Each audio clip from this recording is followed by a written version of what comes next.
దేని విషయమే ఆసక్తి కలిగి ఉంటామో దానిని బట్టి మనము ఆశీర్వదింపబడడానికి అవకాశం ఉంటుంది. చెడు పనులు యందు ఆసక్తి కలిగి ఉంటే చెడిపోతాం. మంచి పనులు యందు ఆసక్తి కలిగి ఉంటే ఆ మంచి పనిని మనల్ని ఏం చేస్తుంది అనమాట, ముందుకు తీసుకుని వెళ్తుంది. సమాజంలో మంచి పేరు ప్రఖ్యాతులు తీసుకుని వచ్చేట్లుగా చేస్తుంది. అలాగే మంచి పనులు చేస్తున్నప్పుడు మనం ఎవరు దృష్టిలో పడతామంటే దేవుని దృష్టిలో పడతాం. ఈ రోజున మనందరం కూడా మరి క్రైస్తవ కుటుంబంలో పుట్టినంత మాత్రాన మనం క్రైస్తవులము అవ్వట్లేదు. ఎంతో కొంత దేవునికి నచ్చేది మనలో కొంచెమైనా కనపడుతుంది కనుక దేవుడు ఏం చేస్తున్నాడంటే మనల్ని పిలుచుకున్నాడు అనమాట. ఆ పిలుచుకుని దాన్ని బట్టి దేవుడు ఏం చేస్తున్నాడంటే మనలను సానబెడతా ఉన్నాడు అనమాట. ఆ సానబెట్టినప్పుడు మనలో ఆ రియాలిటీని దేవుడు బయటికి తీసుకుని వచ్చి దేవునికి నచ్చినట్లుగా ఏం చేస్తాడనమాట, మలుచుకుంటాడు. మీకు బాగా అర్థం అవ్వాలంటే ఒక శిల్పకారుడిని మనం చూస్తే ఆ శిల్పకారుడు వెళుతున్నప్పుడు ఒక చెట్టుని కానీ ఒక రాయిని కానీ చూసినప్పుడు ఈ రాయి ఎంత అందంగా మలిస్తే మంచి విగ్రహం వస్తుందో తనకి తెలుస్తుంది. అప్పుడు ఏం చేస్తాడంటే ఈ రాయి అయితే బాగుంటుందని చెప్తాడు, ఈ చెట్టు అయితే బాగుంటుందని చెప్తాడు. అప్పుడు ఆ చెట్టు దగ్గరికి వెళ్ళి ఆ క్షుణ్ణంగా పరిశీలన చేసి ఎంత ఎత్తు విగ్రహం చేయొచ్చు, ఎలాంటి విగ్రహం చేస్తే బాగుంటుంది అనేది అతనికి చెట్టులోనే కనబడుతుంది. అది చెట్టులోనే కనబడుతుంది, రాయిలోనే చూడగలనమాట. మనం చూడలేము దాన్ని. అలాగే దేవుడు కూడా ఈ భూమి పైనటువంటి ప్రతి మానవుని కూడా తను పిలుచుకోక మునిపే తనలో ఉన్నటువంటి క్యారెక్టరైజేషన్, తన ఆలోచన విధానము, తన యొక్క మాట, తన యొక్క లోబడే జీవితం ఎలా ఉండబోతుందో అన్నిటినీ కూడా చూడగలిగిన దేవుడు అనమాట. అన్నిటిని చూడగలిగిన దేవుడు కనుక ఆయన ఏం చేస్తాడనమాట, వాళ్ళని ఆకర్షించుకుంటాడు. యాకోబు ఏశావు యొక్క జీవితాన్ని చూసినట్లయితే తల్లి గర్భంలో ఉండగానే ఆ శిశువులిద్దరికీ కూడా పాపానికి పుణ్యానికి వ్యత్యాసం తెలియనప్పుడు నేను ఏశావును ద్వేషించాను, యాకోబుని ప్రేమించాను చెప్తాడు. అంటే దేవుడు పక్షపాతి కాదు. ఎందుకంటే ఏశావు ఎలాంటి వ్యభిచారబోతున్నాడో, ఎలాంటి జీవితాన్ని కోరుకోబోతున్నాడో తల్లి గర్భంలో ఉండగానే దేవుడు చూడగలిగాడు. యాకోబు దేని కొరకు పెనుగులాడగలడో, దేని కొరకు ప్రార్థన చేయగలడో, దేని కొరకు పట్టుదల కలిగి విడువకోకుండా దేవుని బ్రతిమాలుకోగలడో దేవుడు చూడగలిగాడు. అది దేవుని యొక్క జ్ఞానానికి మన యొక్క జ్ఞానానికి ఉన్నటువంటి వ్యత్యాసం అన్నమాట. హల్లెలూయా. ఈ ఉదయ కాల సమయంలో మనం దేని యందు ఆసక్తి కలిగి ఉంటే మనము దేవుని చేత మనం బహుగా ఆశీర్వదింపబడతాము అనేది మనం ఆలోచన చేసినట్లయితే ఒక మాట మనం చదువుకుందాం. తీతుకు రాసిన పత్రిక 2వ అధ్యాయము 14వ వచనము. ఆయన సమస్తమైన దుర్నీతి నుండి మనల్ని విమోచించి సత్క్రియల యందు ఆసక్తి గల ప్రజలను తన కోసరము పవిత్రపరచుకొని తన సొత్తుగా చేసుకొనుటకు తన్ను తానే మన కొరకు అర్పించుకొని అని చెప్తున్నాడు. హల్లెలూయా. ఏ క్రియలందు ఆసక్తి కలిగిన ప్రజలను? సత్క్రియలు అంటే మంచి పనుల యందు ఆసక్తి కలిగిన వారిని ఏం చేసుకున్నాడన్నమాట, ఆయన తన కోసము తన సొత్తుగా చేసుకోవడానికి వాడిని ఏం చేసుకున్నాడంట, పవిత్రపరచుకున్నాడు. అంటే ఈ ఉదయకాల సమయంలో మనము దేవుని చేత ఆకర్షింపబడాలంటే, మన హృదయంలో దేని గురించి ఆసక్తి కలిగి ఉండాలంటే, ఈ సమాజానికి ఏదైనా చేయాలి, ఈ సమాజంలోని ప్రజలకు నేను మేలుకరంగా ఉండాలి, ఆశీర్వాదకరంగా ఉండాలి, నా జీవితము ప్రయోజనకరంగా ఉండాలని చెప్పేసి ఎందరైతే ఆలోచన చేస్తారో, అది క్రైస్తవులు కావచ్చు, క్రైస్తవేతరులు కావచ్చు, అన్యజనులు కావచ్చు, ఎవరినైనా కూడా ఈ రోజున పిలువబడిన వారిలో అనేకులు అన్యజనులు ఉన్నారు. ఇప్పుడు క్రైస్తవ బిడ్డలు అనుకుంటున్న వారు ఒకటి తరం బాగుంటుంది, రెండో తరం బాగున్నట్లే, మూడో తరము భ్రష్టులు అయిపోతున్నారు ఇప్పుడు కాలంలో. కానీ ఇప్పుడు అన్యజనులు చాలామంది ఎలా ఉన్నారంటే ఆ దేవుని గురించి తెలుసుకుని మరి ఆ దేవునితో నడవడానికి చాలా చాలా ఆసక్తి కలిగిన వారే సత్క్రియలందు ఆసక్తి కలిగినటువంటి ప్రజలుగా వారు ఏం చేస్తున్నారన్నమాట, నడుస్తున్నారు. హల్లెలూయా. ఈ రోజున అనేకులు దేవుని చేత పిలబడ్డానికి గల కారణం ఏంటంటే వారి హృదయాల్లో ఎవరికైనా మంచి చేయాలని ఆసక్తి వారికి ఉంటే, నా జీవితము అనేకులకు ప్రయోజనకరంగా ఉండాలని చెప్పేసి ఎందరైతే ఆశపడతారో వారిని దేవుడు ప్రత్యేకపరచుకుంటాడు. ఒక శిల్పకారుడికి ఒక ప్రత్యేకమైన రాయి కనపడాలి, తన శిల్పం చెక్కాలంటే. మనలో కూడా ప్రత్యేకత దేవునికి కనపడాలి. మనము దేవుని చేత పిలబడాలంటే, దేవుని చేత మనం ఆకర్షింపబడాలంటే. మరి మోషే ఆ సియోను కొండపైన దేవుడు తను దర్శించినప్పుడు ఆ యొక్క మండుచున్న పొద తను ఆకర్షించింది. దేవుడు తన్ని ఆకర్షించుకోవడానికి ఎట్లా వచ్చాడనమాట, ఆ మండుచున్న పొదలో ఆయన మండుతూ ఉన్నాడు. ఆయన అక్కడ మంట వస్తూ ఉంది. ఏంటిది ఇంత విచిత్రం ఉంది, ఇంత మంట వస్తుంది కానీ పొద కాలిపోవట్లేదే అని చెప్పేసి విచిత్రముగా ఉన్నదాన్ని చూడడానికి వచ్చాడు. దేవుడు తన్ని ఆకర్షించడానికి అక్కడ తన్ని ఏం చేస్తున్నాడు అనమాట, ఒక అద్భుతాన్ని చేస్తూ ఉన్నాడు. ఆ మంటలో ఉండే తను ఆకర్షించుకోవడానికి గల కారణం ఏంటో తెలుసా? మోషేకు ఉన్నటువంటి ఇంటెన్షన్ ఏంటో తెలుసా? తన ప్రజలను విడిపించాలి, తన ప్రజలకు న్యాయం చేయాలి, తన ప్రజలకు బ్రతుకును మార్చాలి, ప్రజలందరూ కూడా బానిసత్వం నుంచి బయటికి రావాలని చెప్పేసి ఆశ కలిగి తృష్ణ కలిగినటువంటి మోషేగా ఉన్నాడు. అందుకనే కదా తన యొక్క సహోదరైనటువంటి యూదునికి అన్యాయం జరుగుతున్నప్పుడు సహించుకోలేక కదా ఐగుప్తుని కొట్టి ఏం చేశాడు, చంపి ఇసుకలో పాత పెట్టాడు. తర్వాత రోజున మరలా వీళ్ళిద్దరు గొడవ ఆడుకుంటుంటే, అయ్యలారా మీరిద్దరు అన్నదమ్ములు కదా, మీరిద్దరు ఇలాగా గొడవ ఆడుకోవటం మంచిది కాదు, మళ్ళీ మనకి గొడవ ఉండటం మంచిది కాదు అంటే మోషే యొక్క ఇంటెన్షను, మోషే యొక్క హృదయ స్థితి, మోషే యొక్క ఆసక్తిని మనం చూసినట్లయితే తన ప్రజల తరపున వాళ్ళకి న్యాయం చేయాలి, వారిని బయటికి తీసుకురావాలి, వారిని ఈ బానిసత్వ బ్రతుకుల్లో వారిని ఉంచకూడదని చెప్పేసి ఇంటెన్షన్ కలిగి ఉన్నాడు. కనుక అతను ఎక్కడికి వెళ్ళాడు? ఐగుప్తు దేశం నుంచి మిద్యానికి వెళ్ళాడు. మిద్యాన అరణ్యంలో దేవుడు విడిచిపెట్టాడా? మిద్యాన అరణ్యంలో దేవుడు విడిచిపెట్టలే. తనకి ఎలాంటి ట్రైనింగ్ ఇవ్వాలో అలాంటి ట్రైనింగ్ ఇచ్చి ఆ దేవుడు ఏం చేశాడనమాట, తను ఆకర్షించుకుని తన ఎదుట అనేకమైన అద్భుతాలు చేసి నేను ఉన్నవాడను, నేను అనువాడను, నేను యెహోవానని చెప్పి తన్ని పరిచయం చేసుకుని తన ప్రజల ముందర తన్ని నమ్మకమైనటువంటి మరి దాసునిగా, నాయకుడిగా, తన ఇల్లంతటిలో నమ్మకమైన వాడిగా, సాత్వికుడిగా చేసుకొని ఆ మోషేను ఆ ప్రజలకు పంపించాడు. హల్లెలూయా. దేవుని చేత మనం ఆకర్షింపబడాలంటే మన సత్క్రియలందు ఆసక్తి కలిగి ఉండాలి. ఒకరికి మేలు చేయాలని చెప్పేసి మన హృదయంలో, తలంపుల్లో మనకి ఎప్పుడైతే ఉంటుందో దేవుడు ఆ హృదయాన్ని, ఆ తలంపుల్ని చూస్తాడు ఆయన. హల్లెలూయా. దేవుడు ఈ భూమి అందంతటా కూడా సంచారం చేస్తుంటే ఎవరు యథార్థమైన హృదయంతో ఉన్నారో, ఎవరు నీతిమంతులుగా, ఎవరు దేవుని ఎడల భయభక్తులు కలిగి, ఎవరు మంచి చేయాలని చెప్పేసి ఆలోచన చేస్తున్నారో వారిని మాత్రమే దేవుడు ఆకర్షించుకుంటాడు. హల్లెలూయా. అది నువ్వు క్రైస్తవ కుటుంబంలో పుట్టినా లేకపోతే వేరే కుటుంబంలో పుట్టినా కూడా. హల్లెలూయా. ఇక్కడున్న మనందరం కూడా అన్ని జాతి బ్యాక్గ్రౌండ్ నుంచి వచ్చినటువంటి వారమే.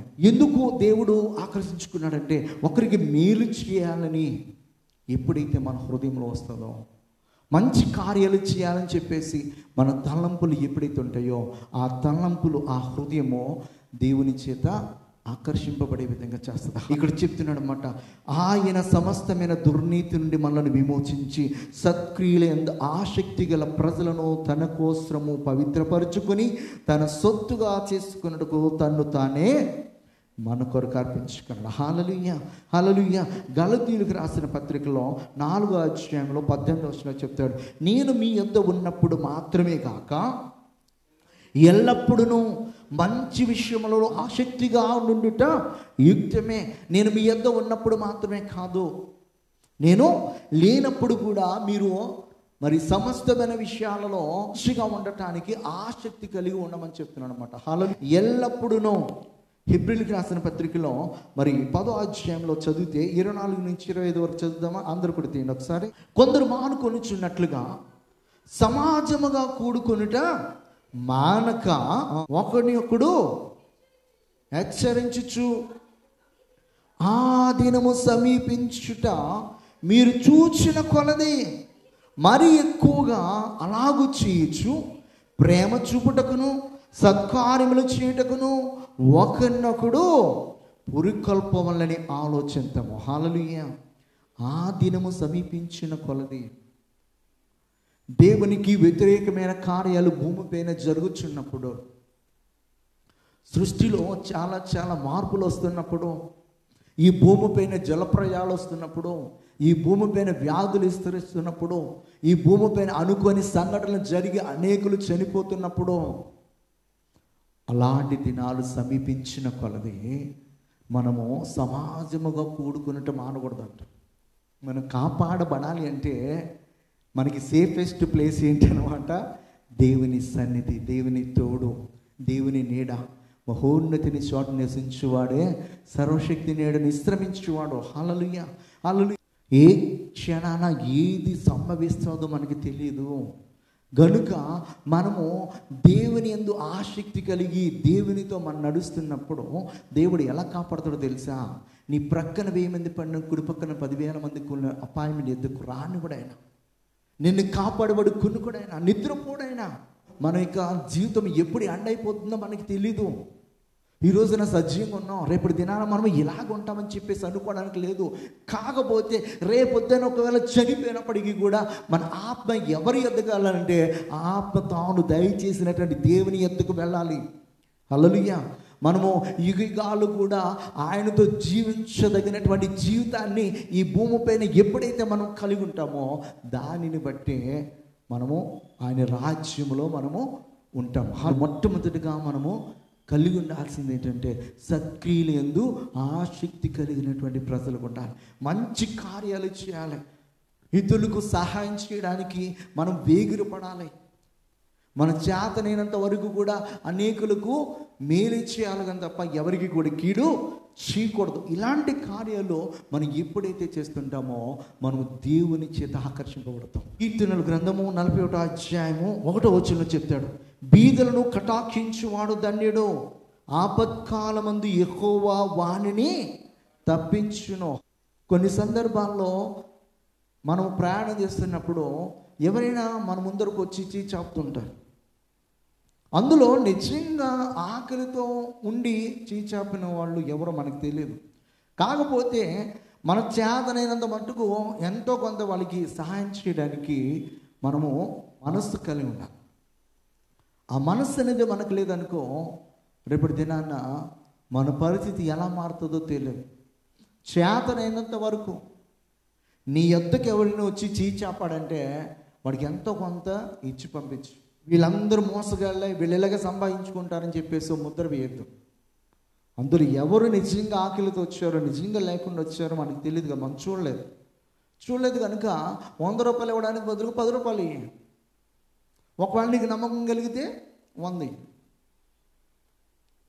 అలాగే ఎప్పుడైతే మనం చేస్తామో దానిని బట్టి మనకి ఆశీర్వాదము ఎక్కువ అవుతుంది అన్నమాట.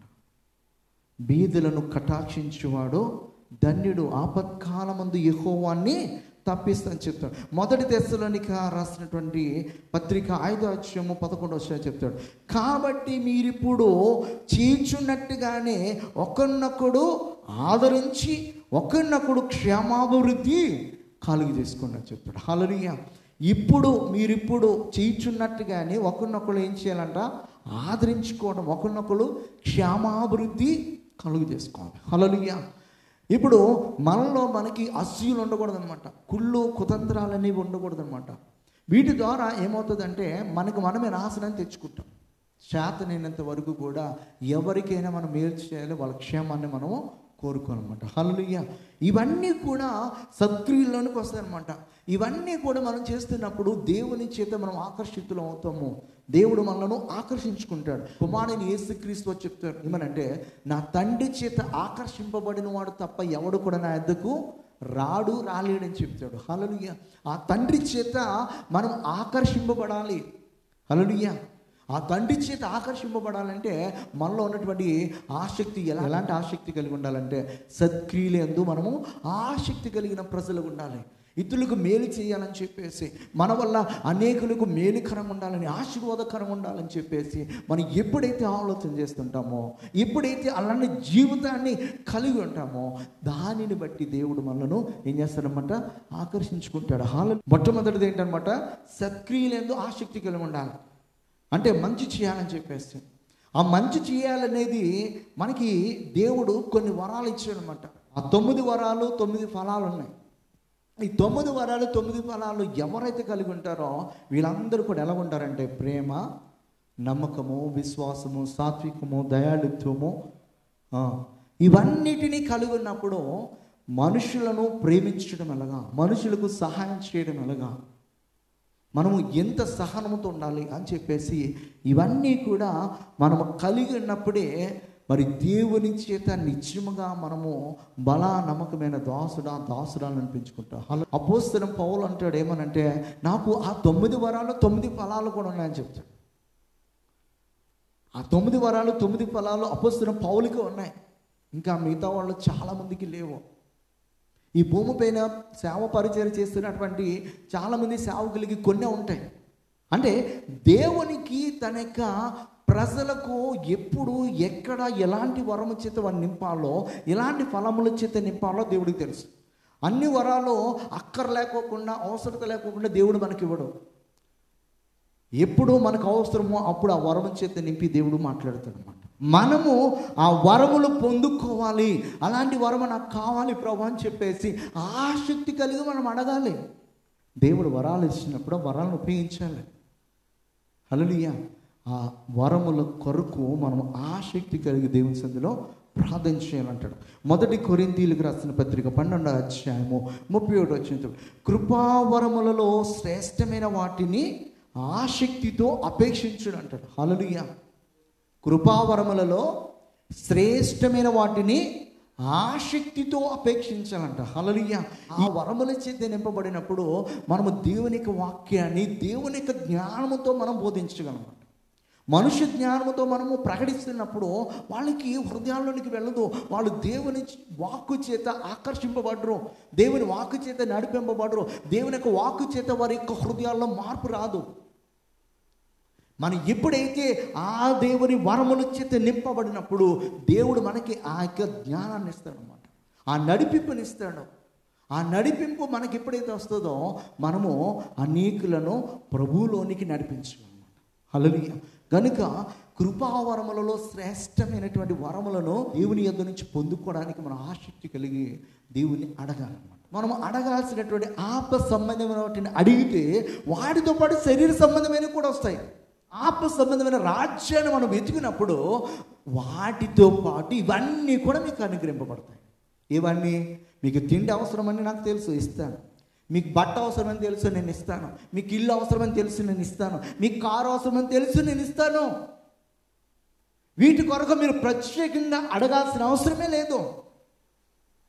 అవన్నీ కూడా నేను ఎప్పుడు ఇస్తానంటే నా నీతిని, నా రాజ్యాన్ని. హల్లెలూయా. అందుకే చెప్తాను, సత్క్రియలందు ఆసక్తి కలిగి ఉంటే ఆ నీతితో నువ్వు జీవిస్తున్నప్పుడు, ఆత్మవరముల గురించి నువ్వు ఆలోచన చేస్తున్నప్పుడు, ఆయన రాజ్యం కొరకు నువ్వు ఎదురు చూస్తున్నప్పుడు, ఆయన రాజ్యంలో ఉండాలని చెప్పేసి ఆసక్తి కలిగి నువ్వు జీవిస్తున్నప్పుడు దేవుడు ఏం చేస్తాడంటే అన్నిటినీ కూడా ఆయన అనుగ్రహిస్తాడు అనమాట. హల్లెలూయా. 1 కొరింథీయులకు రాసిన పత్రిక 14వ అధ్యాయము మరి 1 నుంచి మరి 4 వచనం చదువుదాం ఒకసారి. ప్రేమ కలిగి ఉండటకు ప్రయాసపడి ఆత్మ సంబంధమైన వరములను ఆసక్తితో అపేక్షించుడి. విశేషముగా మీరు ప్రవచన వరము అపేక్షించుడి. ఇవి అన్నీ సంఘమునకు క్షేమాభివృద్ధి. హల్లెలూయా.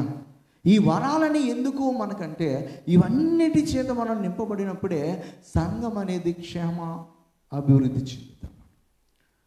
సంఘంలో చాలామంది ప్రేమ లేకుండా ఉండిపోవడానికి గల కారణం ఏంటంటే మరి ఈ వరముల చేత నింపబడకపోవడం, ఈ ఫలాలు అనేది వాళ్ళలో లేకపోవడం. ప్రేమ, సఖ్యత, సమాధానం, దీర్ఘశాంతము, ఓర్పు ఇవన్నీ కూడా ఇందులో నుంచి వస్తున్నాయి, ఈ వరాల్లో నుంచి వచ్చినటువంటి ఫలాలు అవి. హల్లెలూయా. వరాల్లో నుంచి వచ్చినటువంటి ఫలాలు. హల్లెలూయా. సంఘము క్షేమాభివృద్ధి చెందాలంటే మనందరము కూడా ఇలాంటి వరముల కొరకు, ఇలాంటి ఫలముల కొరకు దేవుని సన్నిధిలో ఆసక్తి కలిగి మనము ఏం చేయాలన్నమాట, ప్రార్థన చేయాలి, ఆసక్తిగా దేవుని అడగాలి. 1 కొరింథీయులకు రాసిన పత్రిక 14:12 చెప్తాడు, మీరు ఆత్మ సంబంధమైన వరముల విషయమై ఆసక్తి గలవారు గనుక సంఘమునకు క్షేమాభివృద్ధి కలుగు నిమిత్తము అవి మీకు విస్తరించినట్లు ప్రయత్నం చేయండి. హల్లెలూయా. అవి విస్తరించాలన్నమాట మన యొక్క సంఘంలో. అవి విస్తరిస్తున్న కొలది సంఘం ఎలా ఉంటుందన్నమాట, క్షేమాభివృద్ధి చెందుద్ది అనమాట. ఆ సంఘము మరి మంచిగా ఉంటుంది అనమాట. దేవుడు చూసినప్పుడు ఆ సంఘం ఎలా కనిపిస్తుంది అంటే మచ్చ, ముడత, డాగు, కళంకము లేనటువంటి సంఘముగా ఉంటుంది అనమాట. మూడవదిగా మనం చూసినట్లయితే పాపాన్ని అసహించుకునుట. హల్లెలూయా. పాపాన్ని ఏం చేయాలన్నమాట? అసహించుకోవాలి. ఇప్పుడు ఏసేపు దీవించబడ్డాడంటే పాపాన్ని అసహించుకున్నాడు. ప్రతిరోజు కూడా తన యజమానురాలు తనతో పాపము చేయించడానికి ఎంతో ప్రయాసపడుతుంది. కానీ దేవుని యొక్క దృష్టికి పాపం చేసి తను నీచుడగుట, తన ఆశీర్వాదాన్ని కోల్పోవట తనకిష్టం లేదు. అందుకే తను ఏం చేశాడనమాట? ఆ పాపము నుంచి పారిపోయాడు. అంటే మనము పాపాన్ని అసహించుకోవాలి, విసర్జించాలి. పాపం చేయడానికి ఆసక్తి కలిగి పరిగెత్తకూడదు అనమాట. కొంతమంది స్నేహితులు ఏం చేస్తూ ఉంటారంటే మనను తప్పు త్రోవ పట్టించడానికి చాలా ఆసక్తితో పనిచేస్తూ ఉంటారు. వాళ్ళు మనల్ని రాంగ్ డైరెక్షన్లోకి నడిపించడానికి వాళ్ళు ఎంత ఆసక్తితో పనిచేస్తూ ఉంటారో మనం దాన్ని రిజెక్ట్ చేయడానికి అంతే ఆసక్తితో వాళ్ళకి ఏమవ్వాలన్నమాట? ఆన్సర్ ఇస్తూ ఉంటారు. ఒక్కసారి కనుక మనము లోబడ్డామంటే అదొక్కటి చాలు అన్నమాట మనలను వాళ్ళు కంప్లీట్గా టర్న్ చేయడానికి. సంఖ్యాకాండంలో ఒక సంఘటన మనం చదువుదాం. 25వ అధ్యాయము 13వ వచనము. అది నిత్యమైన యాజక నిబంధనగా అతని సంతానమునకును కలిగిండును. ఏలయనగా అతడు తన దేవుని విషయమును ఆసక్తి గలవాడై ఇశ్రాయేలు నిమిత్తము ప్రయత్నం చేస్తాను. హల్లెలూయా. తన దేవుని నిమిత్తము ఆసక్తి కలిగిన వాడే ఫినెహాసు ఏం చేశాడనమాట? ఒక కార్యం చేశాడు. ఏం కార్యం అంటే ఇశ్రాయేలు అక్కడ అన్య జాతి స్త్రీలతో పాపం చేస్తూ ఉన్నారు. ఎవరితోటంటే మోయాబురాండ్రతో పాపం చేస్తున్నప్పుడు ఆ పాపాన్ని బట్టి ఇశ్రాయేల్ అందరిపైకి ఏమొచ్చిందనమాట? తెగులు అనేది వచ్చింది. తెగులు వచ్చింది. ఆ తెగులు చేత చాలామంది బాధింపబడుతున్నారు, చనిపోతూ ఉన్నారు. అయితే ఆ యొక్క సమాజంలో ఒక మరి అధికారి యొక్క కుమారుడు మోయాబు స్త్రీని ఏం చేశాడనమాట? వారు ఎదురుగుండానే తీసుకుని వచ్చి వారు ఎదురుగుండానే టెంట్లోకి వెళ్ళి ఆమెతో పాపం చేస్తాడు. ఇది చూసి తట్టుకోలేకపోయాడు. ఎవరనమాట? ఫినెహాసు. తట్టుకోలేక ఒక ఈటెని తీసుకుని వెళ్ళి వాళ్ళిద్దరూ పాపం చేస్తుంటే ఒక్క పూట పొడిచాడు. మనం పొడిచేసరికి ఇద్దరిలోనికి దూసుకుని వెళ్ళింది. ఇద్దరు చనిపోయారు అక్కడ. అప్పుడు దేవుని యొక్క కోపం చల్లారిందనమాట. ఇది ఇజ్రాయేల్ ప్రజలందరూ చూస్తున్నారు, అందరూ చూస్తున్నారు. యాజకుడు అంటే అహరోను, మరి ఆ యొక్క మోషే, వీళ్ళందరికీ తెలుస్తుంది. కానీ ఫినెహాసులో వచ్చినటువంటి కోపం, ఫినెహాసులో వచ్చినటువంటి ఆసక్తి, ఫినెహాసులో వచ్చినటువంటి వారవలేనితనం అనమాట. దేవుడు ఓచుకోలేకపోతున్నాడు వాళ్ళు అలా పాపం చేసి నాశనం అయిపోవట. మరి అదే ఫినెహాసు కూడా వారవలేకపోయాడంట. ఈ పాపము చేసి మరల వీళ్ళందరూ కూడా నాశనం అయిపోవడానికి తనకిష్టం లేదు. ఇష్టం లేకపోవడాన్ని బట్టి వెళ్ళి ఒక్క పోటు పొడిచేసరికి ఇద్దరు కూడా చనిపోయారు. చనిపోయిన తర్వాత అప్పుడు దేవుని కోపం చల్లారు. అప్పుడు దేవుడు అంటున్నాడు అన్నమాట, వారి మధ్యన నేను ఓర్వలేని దాన్ని తాను ఓర్వలేకపోవడం వలన ఇశ్రాయేలు మీద నుండి నా కోపం మళ్లించను గనుక నేను ఓర్వలేక ఉండి ఇశ్రాయేలును నశింపచేయలేదు. హల్లెలూయా. అంటే ఫినెహాసు ఎంత ఇదిగా పాపాన్ని అసహించుకున్నాడో, ఆ పాపాన్ని ప్రేరేపిస్తున్న వాడిని అసహించుకున్నాడో, ఇశ్రాయేలు చేసినటువంటి పాపాన్ని బట్టి ఆ రోజున ఎంతమంది చనిపోయారంటే 24,000 మంది ఆ తెగులు చేత చనిపోయారు. 9వ వచనం చదివితే మీకు అర్థమవుతుంది. 24,000 మంది. ఆ 24,000 మంది చనిపోవడానికి గల కారణం ఏంటంటే వాళ్ళు పాపం చేయడానికి ఆసక్తి కలిగి ఉన్నారు అందరూ కూడా. బట్టి ఫినెహాసుకి కోపం వచ్చిందన్నమాట. ఎంత కోపం అంటే దేవుడు కోపంతో పక్క తెగులుతో వాడిని మొత్తినప్పటికీ కూడా వాళ్ళకి బుద్ధి రావట్లేదు.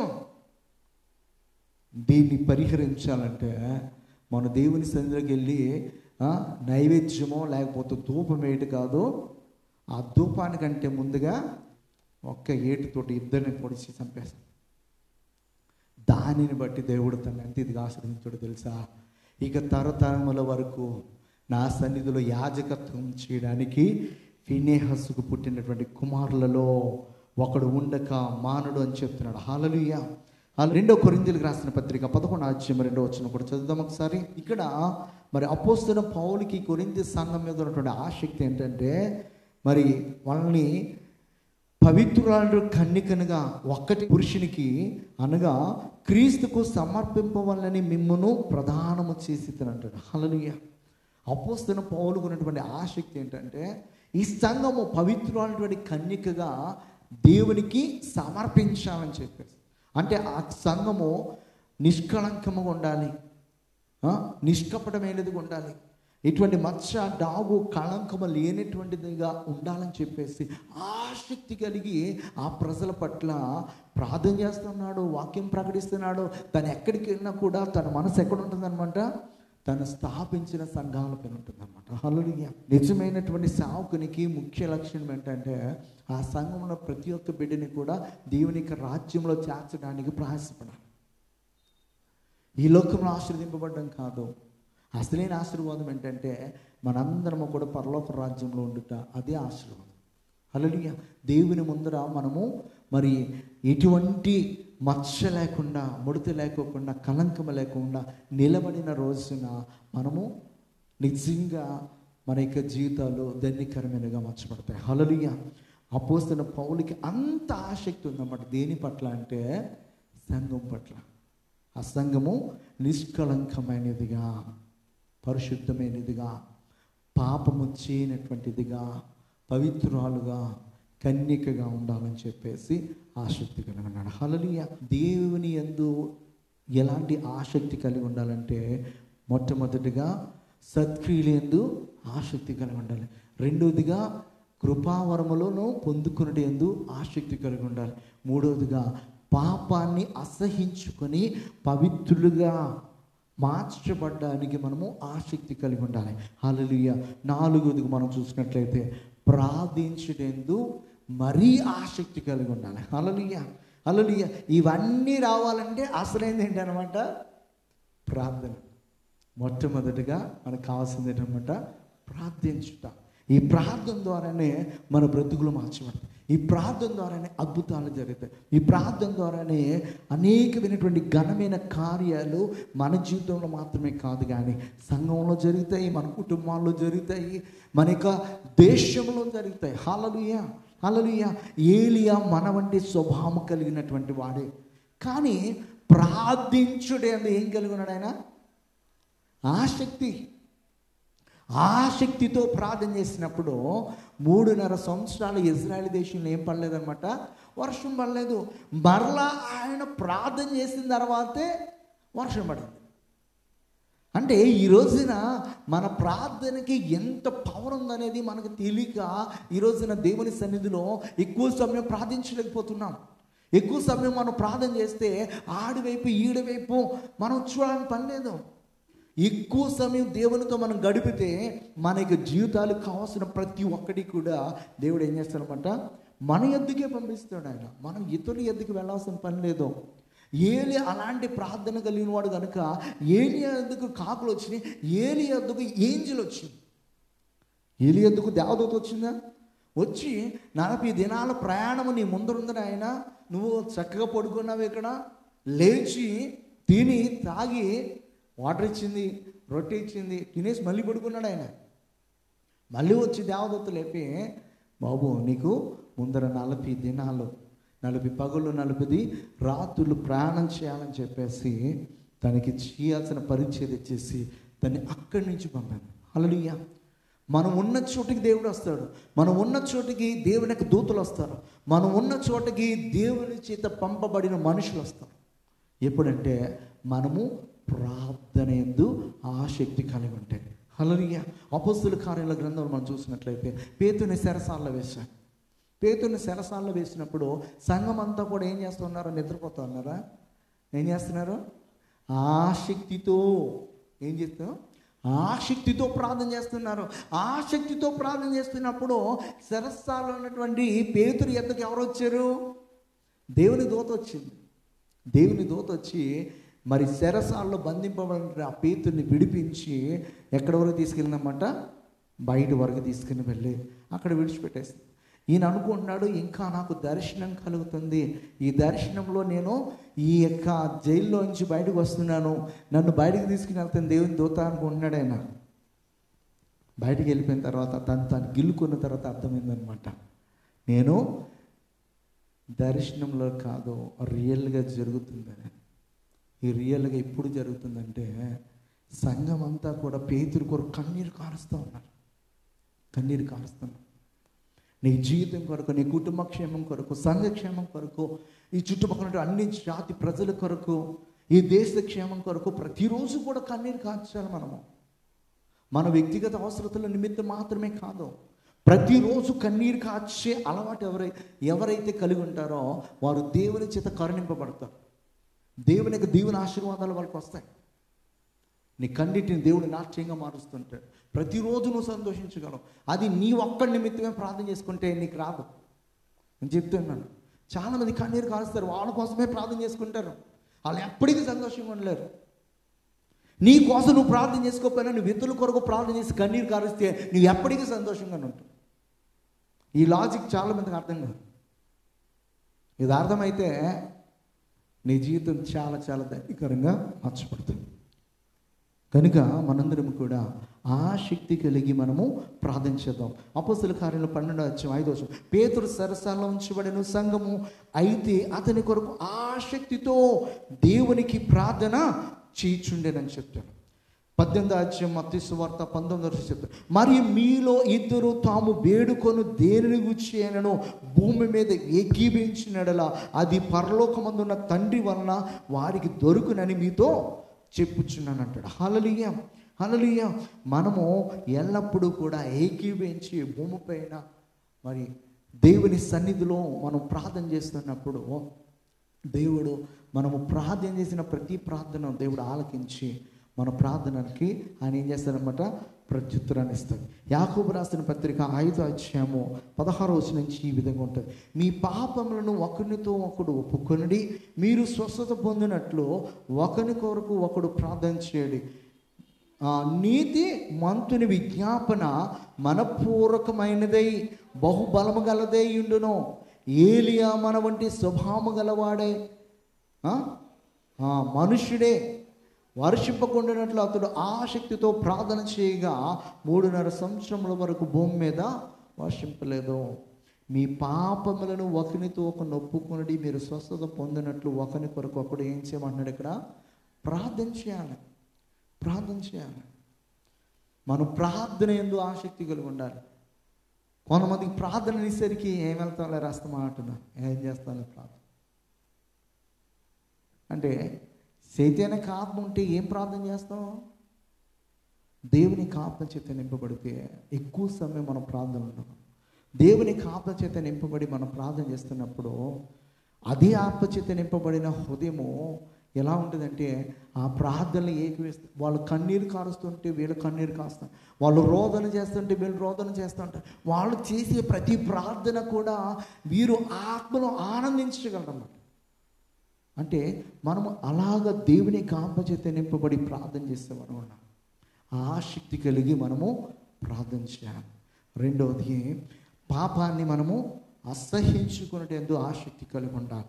దేవుడు మనకిచ్చిన కృపావరములు పొందుకునేటందు ఆసక్తి కలిగి ఉండాలి. 4 ఏంటంటే మంచి కార్యములు చేయటం కొరకు మనము ఆసక్తి కలిగి ఉండాలి. హల్లెలూయా, హల్లెలూయా. ఈ లోకంలో శరీరానుసారమైనటువంటి కార్యాల కొరకు కానీ శరీరానుసారమైనటువంటి ఆశీర్వాదం కొరకు కానీ మనం ఆసక్తితో దేవుని ఎద్దుకు రాకూడదు. ఆత్మ సంబంధమైనటువంటి వరముల కొరకు, ఆత్మ సంబంధమైన ఆశీర్వాదం కొరకు మనం దేవుని సన్నిధిలో ఆసక్తితో మనము విజ్ఞాపన చేయాలి. ఇది ఎప్పుడైతే కోరుకుంటావో వీటితో పాటు అవి అనుగ్రహింపబడతాయి. మనం శరీర సంబంధముగా ఎప్పుడైతే అడుగుతామో అది మన యొక్క నాశనాన్ని తీసుకుని వస్తుంది అన్నమాట. ఆత్మ సంబంధమైన వాటిని కోరుకుంటే ఆత్మ సంబంధమైనది ఏం చేస్తుందంటే మనకు ఆశీర్వాదాన్ని తీసుకుని వస్తుంది, మన అభివృద్ధిలోనికి తీసుకుని వస్తుంది, వర్ధిల్ల చేస్తుంది అన్నమాట. కనుక మనము ఆసక్తి కలిగి ఉందాం. ఏటి ఎందు ఆసక్తి కలిగి ఉందాము?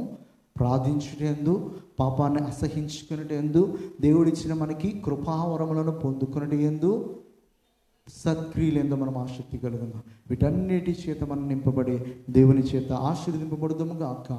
అటువంటి కృప మనకు అనుగ్రహించునుగాక. ఆమేన్.